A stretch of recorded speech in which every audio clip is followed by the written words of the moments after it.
하나님 말씀은 마태복음 5장 1절에서 3절까지의 말씀입니다. 함께 읽습니다. 예수께서 무리를 보시고 산에 올라가 앉으시니 제자들이 나온지라 입을 열어 가르쳐 이르시되 심령이 가난한 자는 복이 있나니 천국이 그들의 것이니요. 아멘. 예, 자리에 앉아 주십시오. 오늘은 마태복음 5장 1절 3절 말씀을 가지고 천국이 그들의 것이니요 라는 제목으로 함께 말씀을 나누겠습니다. 기독교 철학자이며 전도자인 프랜시스 쉐퍼 박사라는 분이 있는데, 이분은 그 말년에 암으로 고생을 참 많이 하셨습니다.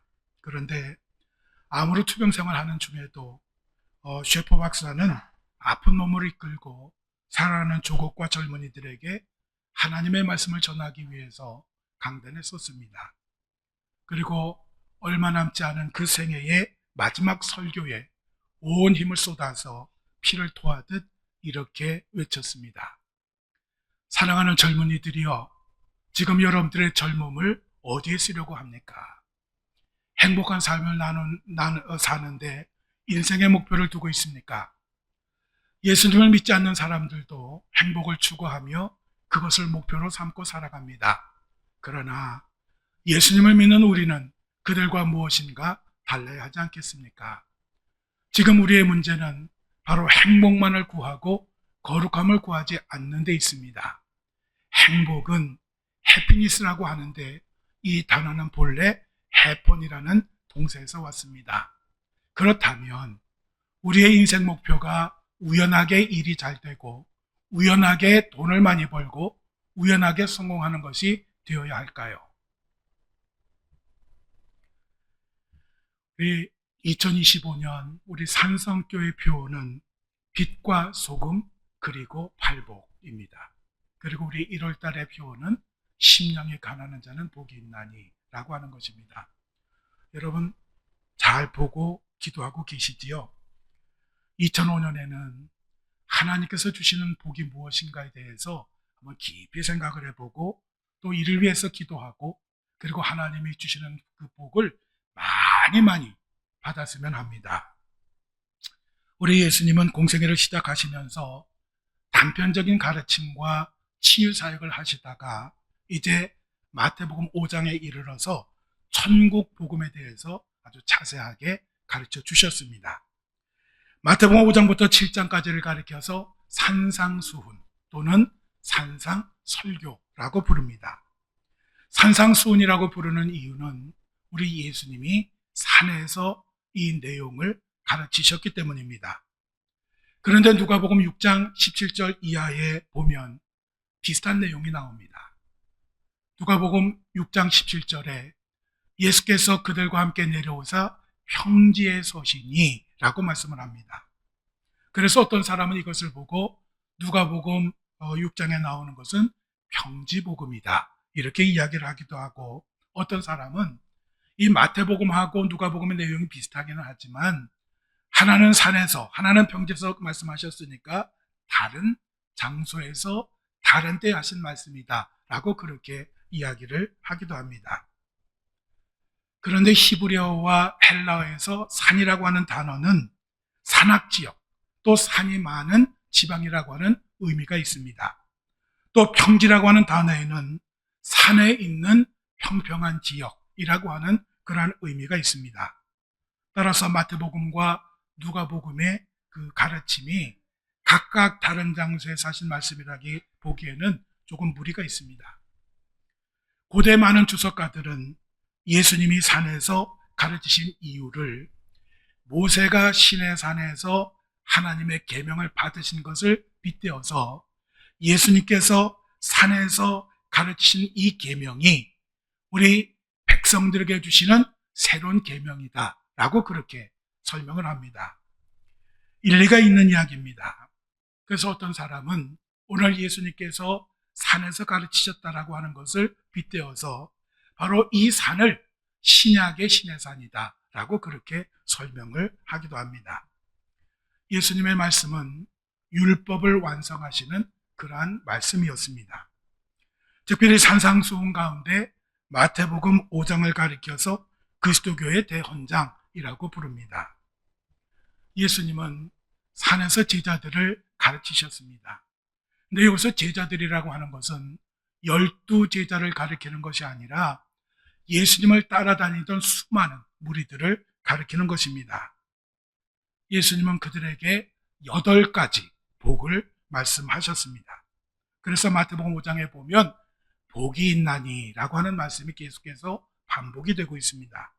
그러면 이 마태복음에서 말씀하시는 복이라고 하는 것은 무엇일까요? 마태복음에서 복이 있나니라고 하는 헬라어 단어는 마카리오스라고 하는 단어인데 이 단어 자체는 복된, 축복된, 행복한이라고 하는 의미입니다. 우리 사람은 누구나 행복하기를 원하고 행복을 추구하며 살아갑니다. 사람들은 기독교가 기복신앙으로 흐르고 있다고 비판을 하지만 물론 그 비판 자체는 맞습니다. 왜냐하면 많은 사람들이 복을 받기 위해서 신앙생활을 하고 있기 때문에 그렇습니다. 그렇지만 우리 기독교를 복과 분리해서는 이해할 수가 없습니다. 왜냐하면 성경에는 하나님께서 주시는 복에 대해서 많이 말씀하고 있을 뿐만 아니라 오늘 본문에서처럼 예수님께서 정식으로 설교를 하실 때 제일 먼저 하신 말씀이 8가지 복에 대한 그러한 말씀이기 때문입니다. 특별히 하나님은 믿음의 조상이 된 아브라함을 부르실 때에 그에게 복이 되고 복의 통로가 되라고 말씀을 하셨습니다. 창세기 12장 2절에서 3절까지의 말씀 우리 함께 읽겠습니다. 내가 너로 큰 민족을 이루고 너는 복이 될지라. 너를 축복하는 자에게는 내가 복을 내리고 너를 저주하는 자에게는 내가 저주하리니 땅의 모든 족속이 너로 말미암아 복을 얻을 것이니라. 아멘.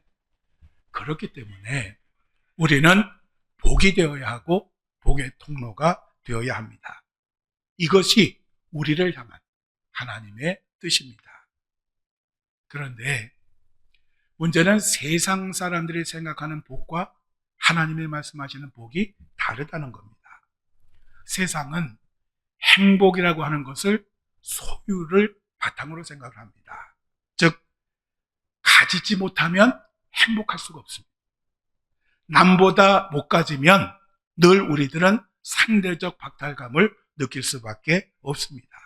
그래서 사람들은 어떻게 해서라도 소유를 늘리려고, 그 소유를 움켜쥐려고, 그 소유를 쌓아두려고 애를 쓰고 수고를 합니다. 만일 내게 소유가 없으면 불안해하거나 불행하다고 생각을 합니다.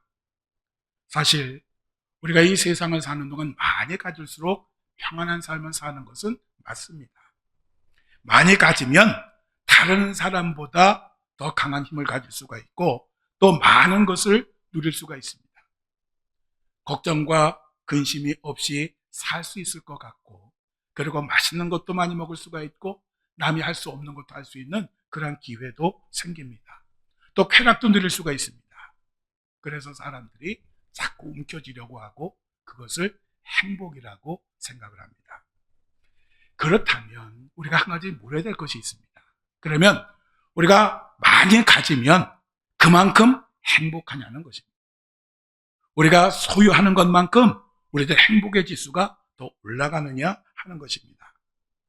만일 이 원리대로라면 이 세상에서 많이 가진 부자들이 최고로 행복한 사람입니다. 그리고 우리같이 평범한 삶을 사는 사람들은 참 불행한 인생을 사는 그런 사람들입니다. 그렇다면 또 한 가지 던져야 될 질문이 있습니다. 그러면 많이 가진 사람들은 이 세상을 사는 동안 걱정과 근심과 염려와 불안과 두려움과 실패와 좌절이 없을까요? 우리는 누구나 아니라고 하는 것을 압니다. 부자든 가난한 사람이든 소유에 상관없이 인생을 사는 동안 걱정하고 근심하고 불안해하고 두려워합니다. 가졌다고 해서 이런 것이 없는 것이 아닌 것입니다. 891년부터 962년까지 살았던 사라센 제국의 압둘라만 3세 황제가 있습니다. 이 사람은 49년 동안 나라를 통치했는데 이때 이 나라가 아주 황금기였습니다. 1년 세입이 3억 3,600만 달러. 그리고 당시 그가 가진 육군과 해군은 세계 최고의 군대였습니다. 그리고 왕후가 3,321명, 그리고 자녀가 616명입니다. 그러니까 솔로몬이 가졌던 것보다도 더 많은 여자를 가졌던 사람이 바로 이 황제입니다. 그런데 그가 숨을 거둘 때 아주 유명한 말을 했습니다. 내가 오래고도 영예스러운 통치를 했으나 진정으로 행복을 누린 날은 오직 14일이었다. 그러니까 그는 세상 사람들이 원하는 모든 것을 다 가지고 있었지만 정말 나는 행복해, 정말 너무너무 좋아 라고 한 날이 인생의 14일밖에 되지 않았다라고 하는 것입니다. 행복이라고 하는 것은 절대로 소유에 비례하지 않습니다. 인생에 문제가 전혀 없는 사람이 행복한 사람이 아니라 인생에 문제가 있을지라도 그 문제를 극복하고 넘어서는 사람이 진정으로 행복한 사람입니다. 그리고 또 하나 우리가 생각해야 할 것이 있습니다. 여러분, 이 세상에서 많은 것을 소유하고 살면 천국에 들어갈 수 있을까요? 부자는 천국에 쉽게 들어가고 가난한 사람은 천국에 들어가기 어려울까요? 부자가 되는 것은 복인 건 맞습니다. 그렇지만 겸손함을 잃지 않으면 그 부라고 하는 것이 오히려 그에게 저주가 되는 것입니다. 그러니까 소유 자체가 문제가 아니라 그 소유를 어떤 태도로 우리가 대하느냐에 따라서 그것이 복이 되기도 하고 화가 되고 저주가 되기도 하는 것입니다. 예수님은 마태복음 5장에서 8가지 복을 말씀하셨습니다. 그 중에 제일 먼저 되는 것이 심령이 가난한 자는 복이 있나니 천국이 그들의 것이며 라고 말씀하셨습니다. 그런데 누가복음 6장 20절에 보면 너희 가난한 자는 복이 있나니 하나님의 나라가 너희 것이며 라고 말씀합니다. 자, 두 성경 구절의 차이가 뭡니까? 마태복음에는 심령이라고 하는 단어가 하나 더 들어가 있습니다. 사실 어떤 사람들은 이것을 보고 어떻게 해석하느냐 하면 마태는 그 영적인 것을 강조하기 위해서 심령이라고 하는 말을 더 넣었다라고 그렇게 설명을 합니다. 우리가 트리니티 성경 공부에서 배웠지만 마태, 마가, 누가, 요한복음은 예수님의 생애를 기록한 그런 성경이긴 하지만 그 성경을 기록한 대상이 다릅니다. 마태복음은 유대인들을 염두에 두고 복음을 전하기 위해서 쓴 서신서입니다. 그래서 마태는 유대인들의 가장 관심을 가지고 있는 예언의 성취, 그리고 그들이 중요하게 여기는 그 가르침의 중요성, 그리고 또 그들이 그 유대인들의 그 전승을 초점에 두고 하나님의 말씀을 기록했습니다. 그렇기 때문에 내용이 똑같은 것을 가르쳐도 다릅니다. 또 누가복음은 사도 바울의 제자이자 의사이자 유대인이 아니라 이방이었던 사람이 이방인들에게 복음을 전할 목적으로 기록을 하였습니다. 그렇기 때문에 우리가 똑같은 예수님의 말씀을 전할지라도 표현은 달라질 수가 있는 것입니다. 그런데 이 심령이 가난한 자이든 그냥 가난한 자이든 예수님의 말씀의 의미는 같습니다. 왜 그러냐 하면 가난한이라는 헬라 단어는 푸토코스라고 하는 그런 단어를 쓰는데요. 이것은 푸토소라고 하는 단어에서 나왔는데 푸토소는 뭐냐 하면 두려워하다, 움츠러들다, 쭈그리다, 웅크리다라고 하는 그런 의미입니다. 그래서 이 단어는 거지가 될 만큼 가난하여 다른 사람의 도움을 필요로 할 정도의 사람을 가리키는 그런 단어입니다. 즉 스스로 돈을 벌어서 문제를 해결할 수 있는 사람이 아니라 누군가의 도움이 없이는 해결할 수 없는 사람, 이런 사람을 가난한 사람이라고 그렇게 불렀던 것입니다. 즉 예수님이 말씀하신 가난한 자란 물질적으로 가난한 사람을 가리키는 것이 아닙니다. 물질적으로 가난한 것은 복은 아닙니다. 물론 가난한 것이 오히려 하나님께로 인도했다라고 하면 그것은 복입니다. 그러나 일반적으로 가난하다고 하는 것이 하나님의 복이냐? 그건 절대로 그렇지 않습니다. 오히려 가난한 것 때문에 죄를 짓거나 하나님을 떠나게 된다고 하면 그 가난은 절대로 복이 아니라 저주일 수밖에 없는 것입니다. 반면에 부자가 되는 것은 복인 거는 맞습니다. 하나님의 나라는 물질적으로 가난한 사람들만 들어가는 것이 아니라 가난하든 부자든 예수님 믿으면 들어가는 그러한 나라입니다. 예수님이 부자가 하늘나라에 들어가는 것이 낙타가 바늘길을 통과하는 것보다 어렵다고 이야기를 했더니 사람들은 부자가 못 들어가는 걸로 생각하지만 이 말씀은 그것이 아닙니다. 예수님의 말씀은 하나님보다 부를 의지하지 말라라고 하는 그런 말씀입니다. 그런 의미에서 이 의미를 바로 받아들여야지 부자는 나쁜 것이고 가난한 건 좋은 것이라는 이 개념은 기독교인들이 가져서는 안 되는 것입니다. 그 구약 성경에도 마찬가지입니다. 구약 성경에 보면 이 가난한이라고 하는 이 단어는 아니라고 하는 그런 단어를 씁니다. 아니. 이 아니라고 하는 단어는 부자나 권력가들의 경제적 수탈과 사회적 억압에서 자신을 구원할 능력이 없는 사람을 가리키는 그런 단어입니다. 즉, 이 아니라고 하는 이 히브리어 단어는 오직 하나님만을 의지할 수밖에 없는 사람, 이런 사람들을 가리켜서 가난한 자라고 불렀습니다. 그 몇 가지 예가 있는데 우리 성경 구절을 몇 개 봉독하시겠습니다. 자, 시편 37편 14절입니다. 함께 읽습니다. 악인의 칼을 궁핍한 자를 엎드러뜨리며 행위가 정직한 자를 죽이고자 하나. 아멘. 다음 시편 40편 17절입니다. 나는 가난하고 궁핍하오나 주께서는 나를 생각하시오니 주는 나의 도움이시요 나를 건지시는 이시라. 나의 하나님이여 지체하지 마소서. 아멘. 다음은 시편 69편 29절입니다. 오직 나는 가난하고 슬프오니 하나님이여 주의 구원으로 나를 구원하소서. 아멘. 여러분, 지금 이 이야기를 하는 사람, 이 기도하는 사람이 누군가요? 다윗입니다. 그러면 다윗이 너무너무 가난하기 때문에 자기 자신이 가난한 자라고 이야기하며 하나님의 도우심을 구하는 것일까요? 아닙니다. 다윗이 가난한 자로 자기 자신을 표현한 것은 자기 자신은 아무것도 할 수 없는 무능한 존재이고 오직 하나님께서 나를 도와주셔야, 하나님께서 나를 구원해 주셔야 내가 살 수 있다고 고백하는 그런 내용입니다. 자, 그리고 이사야 61장 1절도 함께 봉독하겠습니다.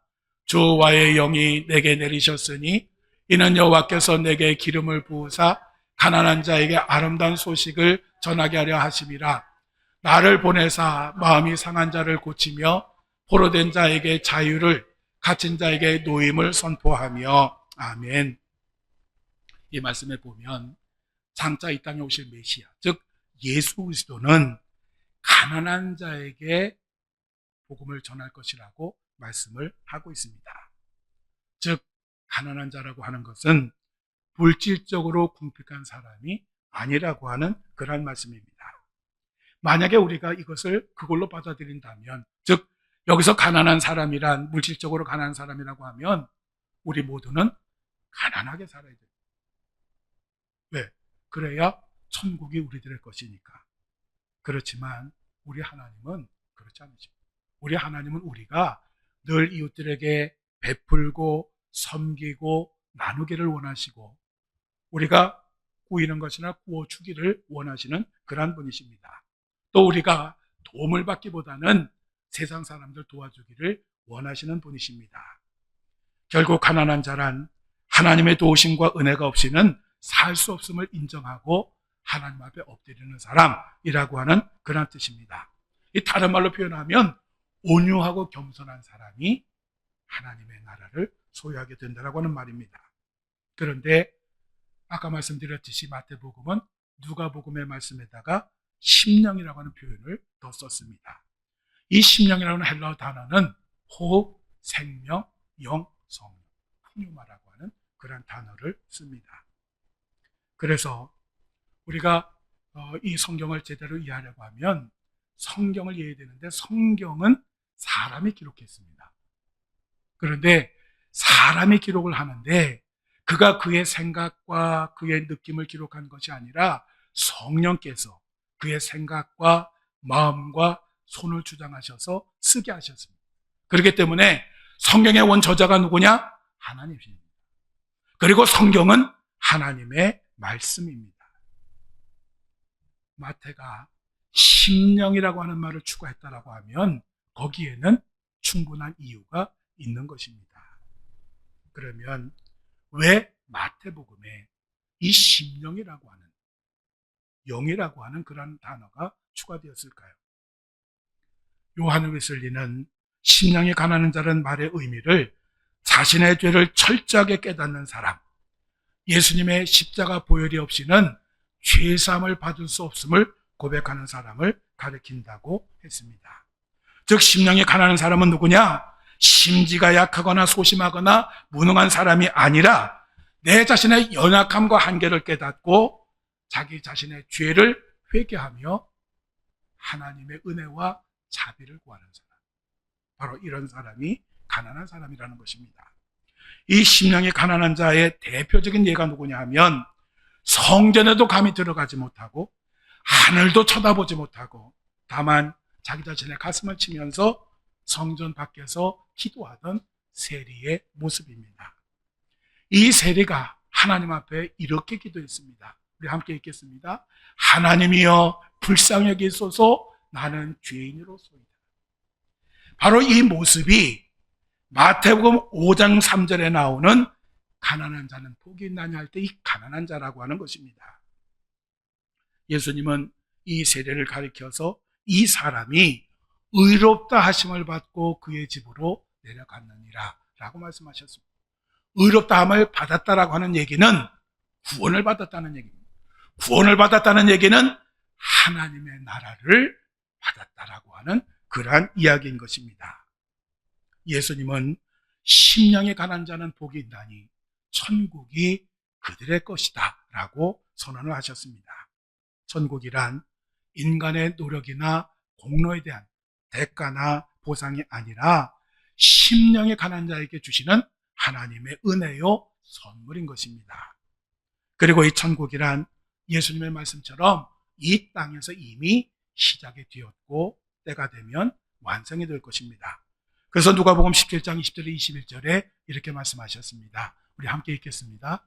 바리새인들이 하나님의 나라가 어느 때에 임하니까 묻거늘 예수께서 대답하여 이르시되 하나님의 나라는 볼 수 있게 임하는 것이 아니요 또 여기 있다 저기 있다고도 못하리니 하나님의 나라는 너희 안에 있느니라. 아멘. 하나님의 나라는 이미 이 땅에서 우리가 시작이 되었고 그 하나님 나라의 맛을 볼 수가 있습니다. 심령이 가난한 사람은 어디에 있든지 항상 이 천국을 맛보고 누릴 수가 있는 것입니다.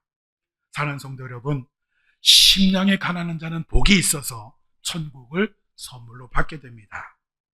우리가 이 땅을 사는 동안 소유하는 것 중에 천국보다 더 귀한 것이 어디 있고 천국을 받는 것보다 더 큰 복이 어디에 있겠습니까? 특별히 우리는 영원히 죽을 수밖에 없는 그런 죄인들인데 그 죄인들이 독생자 예수 그리스도의 그 피값을 통해서 구원함 얻었을 뿐만 아니라 하나님의 나라까지 선물로 받았으니 이보다 더 놀라운 은혜요 놀라운 감격이 어디에 있겠습니까?